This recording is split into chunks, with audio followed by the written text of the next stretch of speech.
Hey everybody, Eric here from TOURNA-MIX, the ultimate mix competition website, and today we're going to be looking at this incredible plugin, the VSE-4 Discrete Gyrator EQ, best name also, from Vertigo Sound. Now, why are we looking at this plugin? Well, it happens to be the first place prize in both of our monthly mix contests for March. All right, so thank you to Vertigo Sound for sponsoring us yet again with some of your amazing plugins. All right, so the VSE-4 is a EQ, first and foremost, but it's also a very powerful saturation device. And we're going to be looking at all of that today. We're going to be using this example. This is one of my original songs that I had recorded way back when in Nashville. So, and actually, if you want to mix this song, this is one of the 3 free songs that we provide just for subscribing to our site. So if you want some good multi-tracks, head on over to the site. Go check out our mix contest, get the free multi-tracks. Let's have a quick listen to this song in its completely raw state. Okay, this is no mixing. Now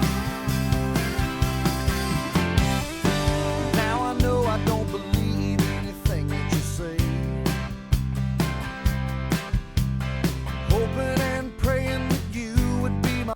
All right, so it already sounds great. It's a really good production, but we are going to be adding some EQs today. This is going to be less about trying to get a good mix today and more just about showing what this EQ saturator can do. So before we get to the practical examples, I'm going to do a very quick walkthrough of the plugin. You can all read the manual and explore this for yourselves. I don't want to waste your time, but we've got an input and output section, okay? And this is most relevant when it comes to the saturation because the more input you have, it's going to drive the entire plugin. You can double click any parameter to get back to its neutral state. Then we have a high pass on the left and a low pass on the right. To engage it, we simply pick a slope. Okay, so I'm going to maybe pick 18. Once we've got that set up, we can then move the frequency here. Okay, we can even adjust the resonance, right? And this is the same for the other side here, right? We can do this kind of thing, do whatever we want. By the way, the resonance doesn't apply to the 6 dB slope, only once you're up to at least 12. Okay, so we've got this. And then for both the high pass and low pass, there's a saturation component. I'll be honest, it's not explained at all in the manual. I don't quite understand exactly what this is, but we have a saturation that's sort of tied to the filter somehow. It'll presumably produce some interesting results. I'm not really sure exactly how to explain this though, so I'm going to gloss over it. 100% just gloss right over that. Okay, in the middle, and by the way, I'm going to go back to the default here just really quick. This is where all your presets lie, so we could pick a preset for acoustic guitar or whatever. I'm going to go back to the default here, okay? And we'll talk real quick about these middle components. So we've got 4 bands of EQ. They all function exactly the same way, and then we've got 1 global overdrive section. Now what's neat is you can reorder these, okay? So the signal flow is from left to right, and you can place any of these modules wherever you want.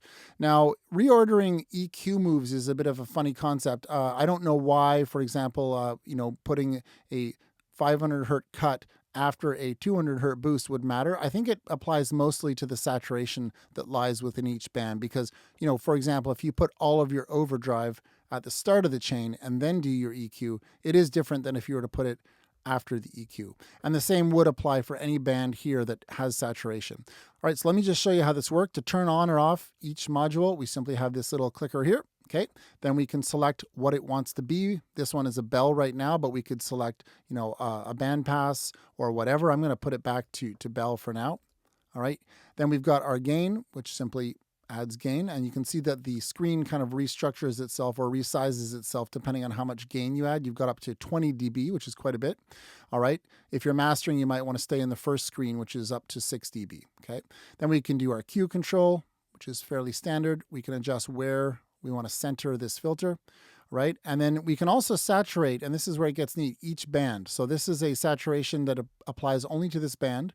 I don't even know what kind of saturation it is. It's not really described in the manual, but we've got this to play with. We've also got the FM drive, which as far as I can tell is just another type of saturation.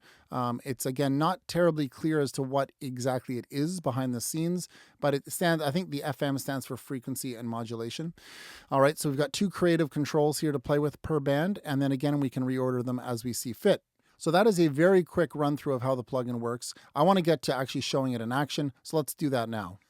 All right, let's just start with some global mix bus EQ and maybe a bit of saturation as well. Now I know I don't believe anything that you say. Hoping and praying that you would be my one.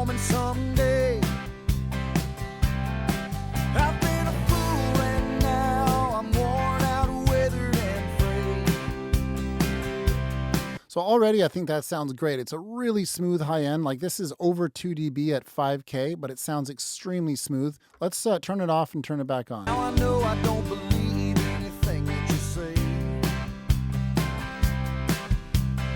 Hoping and praying that you would be my woman someday.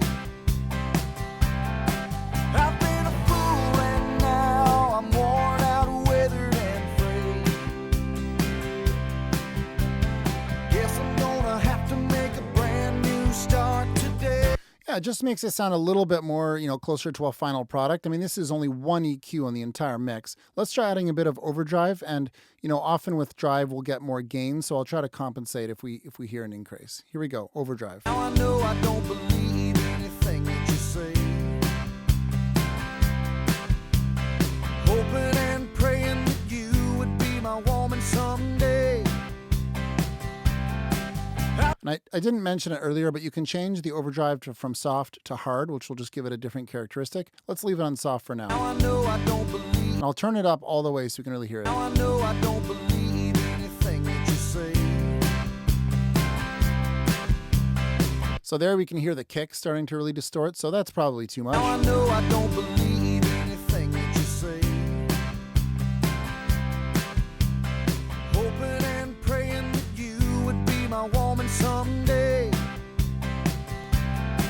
I've been a fool and now I'm worn out, weathered and frayed. Yeah, I like that. I mean, even with some, a decent amount of overdrive, it's still sounding really good. Keep in mind, of course, that our input signal is reasonably conservative. So if this was coming in hotter, we'd hear that overdrive more. Let's take a look at the incoming signal. Now I know I don't believe anything that you say. Right, so we're peaking at -12 here, or coming in around -12-ish.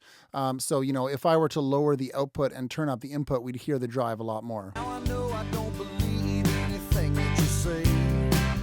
And there we're back to that same kind of sound we had before. So just keep your eye on the input and output. Now I know I don't believe anything that you say. Hoping and praying that you would be my woman someday. I've been a fool and now I'm worn out, weathered and frayed. All right, I'm going to leave it at that for now. Let's go take a look at something else. Let's maybe solo up the bass and get a sense of what this can do on bass. So this is a DI. Let's hear the overdrive on this DI. All right, so again, our incoming signal is so slight that we don't have enough saturation here. So I'm going to lower the output. There, we're starting to hear it now. That's awesome. Now, probably with this amount of saturation, I would do this in parallel, but just listen to how awesome that sounds.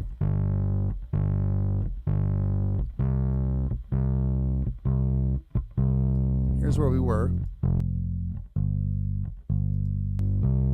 A little louder. Maybe somewhere like that's cool. Let's try a per band saturation with some EQs. Let me turn on this band here and bump up a little bit of mid-range.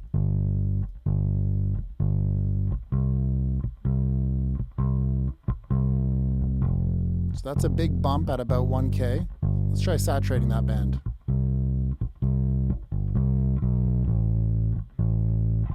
Let's turn it off.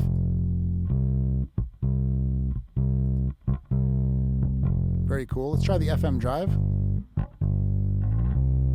Turn this one off, actually. I have a hard time hearing this one.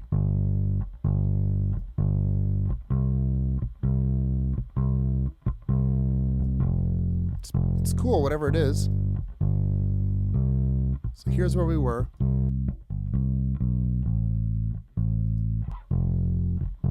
So you can really hear that just with this one plugin, you can radically change the sound of the bass, right? It's not just EQ, that overdrive and that per band saturation is really, really helpful. Maybe we'd want to add a high pass filter to this bass.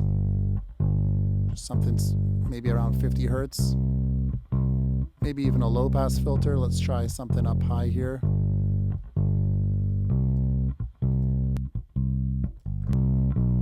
Let's hear that. It's a bit loud. I'm going to turn it out just a bit. Let me mute everything but the drums and bass, and let's hear how this is sounding.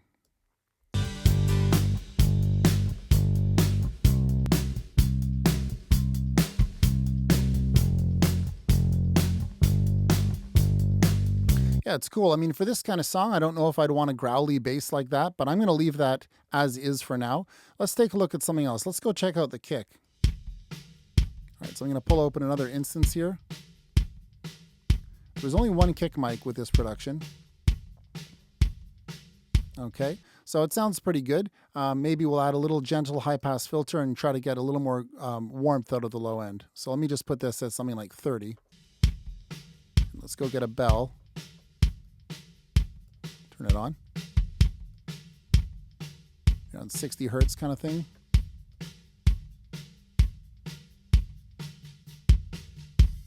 Wow, you can really push it.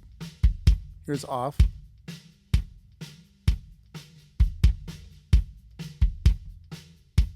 Let's try also maybe saturating just this band. Bring up our input.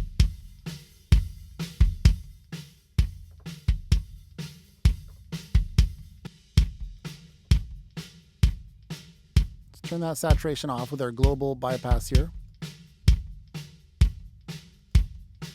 Not sure if I mentioned that earlier, just in case I didn't. This controls all of the saturation components of every band, and this turns off the FM drive for all the bands. Let's also try to drive this whole thing.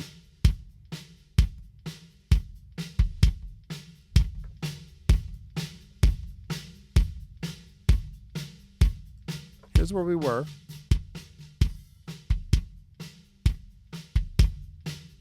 Okay, I'm going to pull down the output a bit. Let's hear all of the drums. So here's with the EQ and saturation off.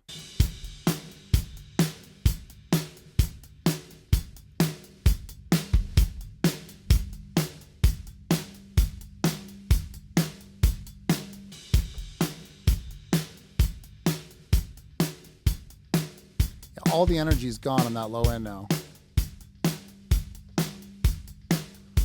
Let's check out our peak levels because saturation, of course, shaves off peaks. So let's just see here what's happening. Let me turn the EQ off and just see where our kick was peaking, first of all, here.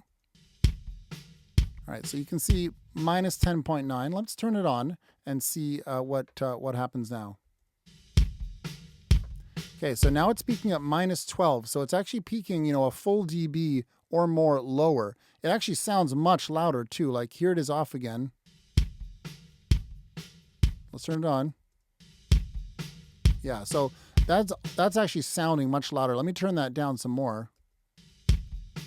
That's probably more, level match. Now we're peaking at minus 13. So with no compression, we've managed to get a lot more headroom out of this kick drum, and I think it sounds a lot better. One more time with the drums. This is on. And off.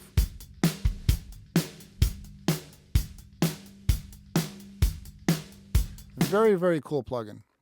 Let's see what we can do with these acoustic guitars. Here they are raw. It's a fantastic recording. And for now, I'm actually going to mute the mix bus EQ just so we can really hear them raw.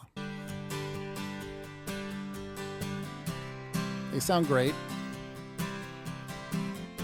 I'm hearing a little bit of, just a slight bit of boxiness and maybe a little bit of a lack of overall sheen. Let's add a gentle high-pass filter to these just so that we get rid of the rumble. 70 hertz is probably fine. Let's put some sheen on these.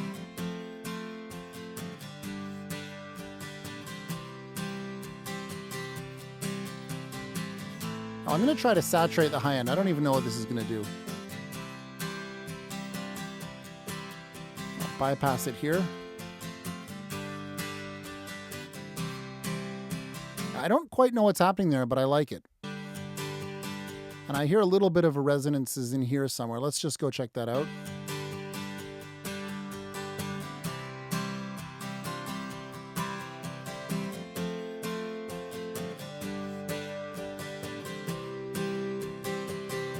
Somewhere in there.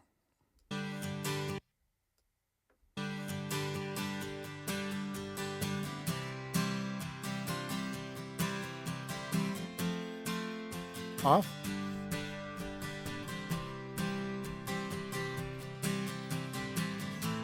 Yeah, just a gorgeous sounding EQ. And these are big boosts here.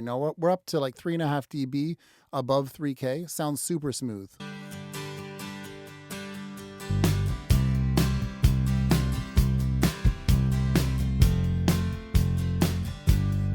Let me turn off those 3 EQs. Here we go. Here's where we were. And actually, I'll include the mix bus in that as well.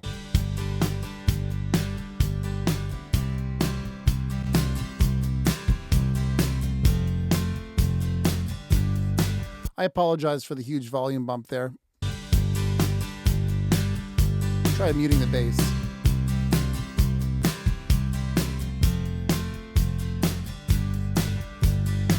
You can hear it's a volume bump there, but it's also just so much more definition. It sounds really dull without it. Let me bring down the output just a bit so it's a bit more fair. So here's raw.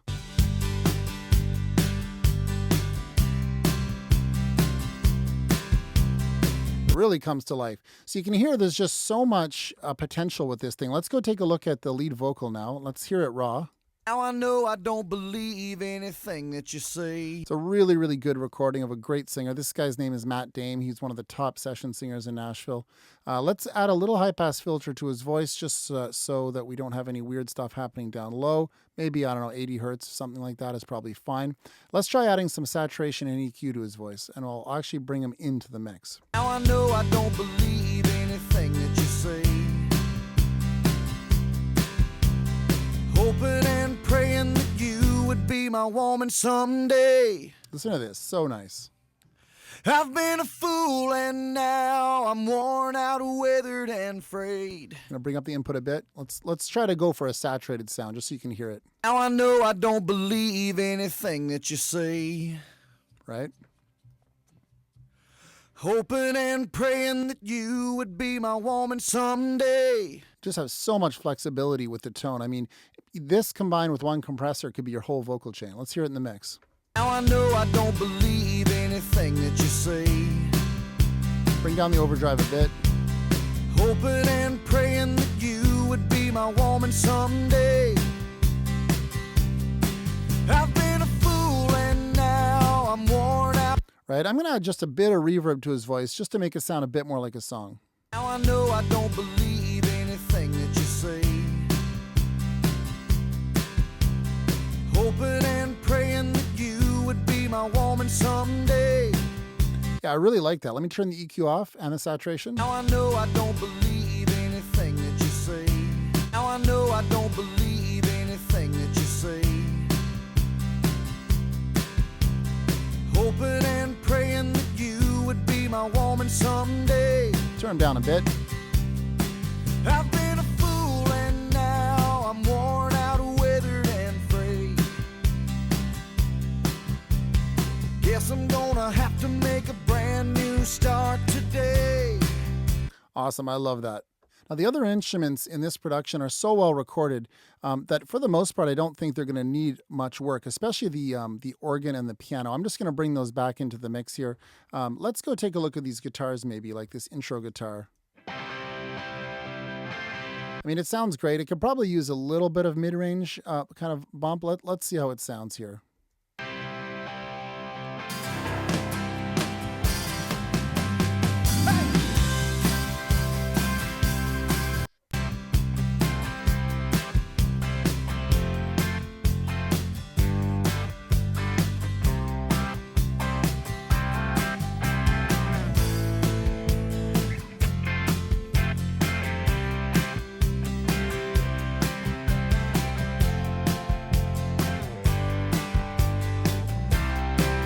I think that sounds better. Let me take it back a bit. It's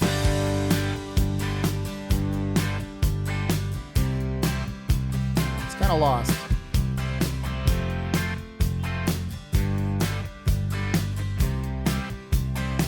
Yeah, I'm going to leave that for now. And then this lead part is, I don't think it's going to need much at all, if anything. Yeah.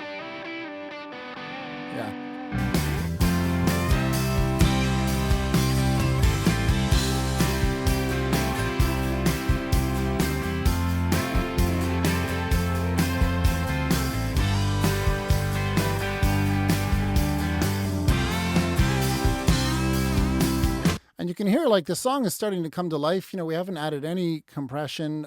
We've done really very little. I mean, the drums are, you know, basically completely raw except for that kick.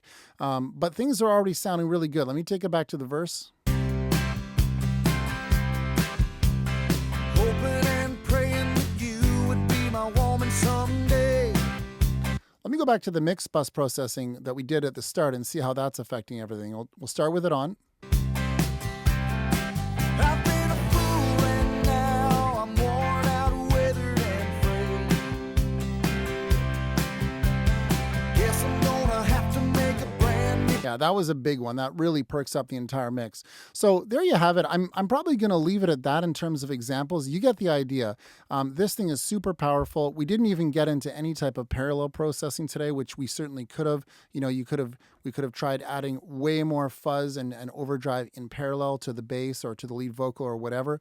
But you get the idea. Just a super versatile, very, very powerful EQ with all the added benefit and love of the saturation, which I absolutely love. I'm going to be using this a lot on a lot of tracks. I think the overdrive is one of the, I don't know, it's one of my favorite new flavors of saturation. And as far as the per band stuff goes, we didn't get too deep into that today. It's a little harder to hear, but when you want to really bring out a bit of energy in a certain frequency range, this is money. I really think on bass, especially like perking up the mid-range of a bass, this is going to be really cool doing that with this. So yeah, thanks again to Vertigo Sound for sponsoring us with a truly amazing plugin. You know, it'll be neat to see who wins this thing, but at the very least, many of you are now gaining more awareness about this tool. I think it's not the cheapest tool out there. You know, it's a pricey plugin, but I think it's worth every penny. So I hope you enjoyed this little video. I hope you guys are enjoying this month's songs. I thought they were both amazing. Again, if you like mix contests, please go check us out. So thank you for watching. Eric here from TOURNA-MIX signing out. We'll talk soon.